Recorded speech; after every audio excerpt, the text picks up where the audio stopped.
बिस्मिल्लाहिर्रहमानिर्रहीम। अस्सलाम वालेकुम viewers, welcome to MB food secret.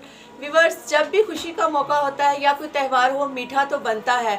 आज मैं आपके साथ मीठे चावल बनाने की रेसिपी शेयर करने वाली हूँ, जो कि बहुत ही आसान है। तो आइए इस मीठे को बनाना शुरू करते हैं। मीठे चावल बनाने के लिए मैंने आधा किलो चावल लिए हैं। चावल जब भी लें कोशिश करें अच्छी किस्म के हों, क्योंकि जितनी अच्छी किस्म के चावल होंगे आपके चावल उतने ही अच्छे पकेंगे। चावलों को मैंने साफ कर लिया है और अब आधे घंटे के लिए मैं इसको भिगो के रख दूंगी। चावलों को भिगो कर रखे हुए आधा घंटा हो चुका है। उसके बाद एक डेचकी में मैंने 2.5 से 3 लीटर पानी लिया है और इसको बॉयल करेंगे। पानी थोड़ा सा मैंने ज़्यादा इसलिए लिया है कि चावल हमारे अच्छे से बॉयल हो सकें।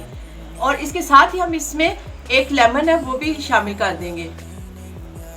लेमन के बीज निकाल लेने हैं और इसका जूस इसमें शामिल कर देना है और अब इसको बॉयल आने तक कवर कर देंगे।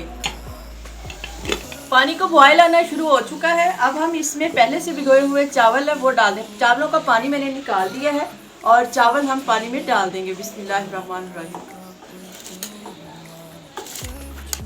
चावल डालने के बाद इसको सिर्फ एक दफ़ा ही हम हिलाएंगे। ज़्यादा हिलाने से चावल हमारे टूट जाएंगे और इसको बॉयल आने देंगे। चावलों को पकते हुए तकरीबन 5 से 6 मिनट हो चुके हैं। इसको हम चेक करेंगे। जब इसमें एक कनी बाकी रह जाए तो चावल हमारे तैयार है। इसको हम उतार लेंगे और किसी स्ट्रेनर की मदद से इसका पानी निकाल लेंगे। चावल निकालने के बाद दोबारा उसी बर्तन में हम आधा कप दूध शामिल करेंगे। 2 टेबलस्पून दही के शामिल करेंगे। बहुत ही अच्छा फ्लेवर बनेगा इसमें। और साथ में 1 कप कुकिंग ऑयल शामिल करेंगे। 2 से 3 छोटी इलायची है वो भी शामिल करेंगे और साथ में हम इसके चीनी शामिल करेंगे। जितने हमारे चावल हैं उतनी ही हम चीनी शामिल करेंगे। सब चीज़ों को हमने अच्छी तरह से मिक्स कर लेना है और चीनी को हमने अच्छी तरह से पकाना है। चीनी को ज़्यादा शीरा नहीं बनाना, बस इसमें अच्छी तरह से जब मेल्ट हो जाए तो हमारा शीरा चावलों के लिए तैयार है। चीनी हमारी अच्छे से मेल्ट हो चुकी है। अब ये जो चावल हमने निकाल के रखे हैं वो इसमें डाल देंगे।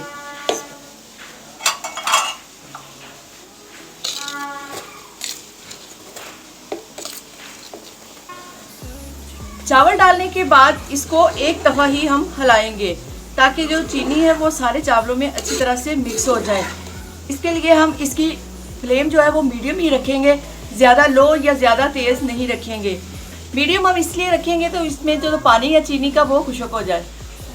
थोड़ी देर के लिए इसको कवर कर देंगे। चीनी का पानी तकरीबन खुश्क हो चुका है। अब इसमें मैं थोड़ा सा फूड कलर शामिल करूंगी।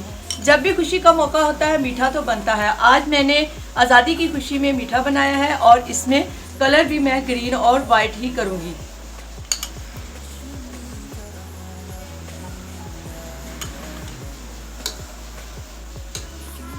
कलर डालने के बाद इसके साथ ये ड्राई फ्रूट है मेरे पास और कुछ मुरब्बे हैं वो भी हम इसमें शामिल कर देंगे और 5 मिनट के लिए इसको दोबारा कवर कर देंगे। 5 मिनट के बाद चावल हमारे तकरीबन तैयार हो चुके हैं। अब हम इसको मिक्स कर लेते हैं।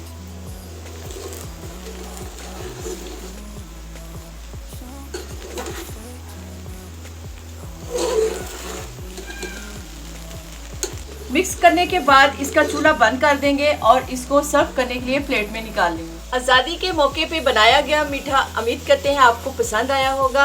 अगर आपको हमारा मीठा पसंद आया हो तो आज़ादी की खुशी में हमारी वीडियो को लाइक करें, शेयर करें। अगर चैनल पर नए हैं तो चैनल को सब्सक्राइब करके बेल आइकन के बटन को प्रेस कर दें। अल्लाह ताला हम सबको और हमारे पाकिस्तान को सदा सलामत रखे। अल्लाह हाफिज़। पाकिस्तान जिंदाबाद।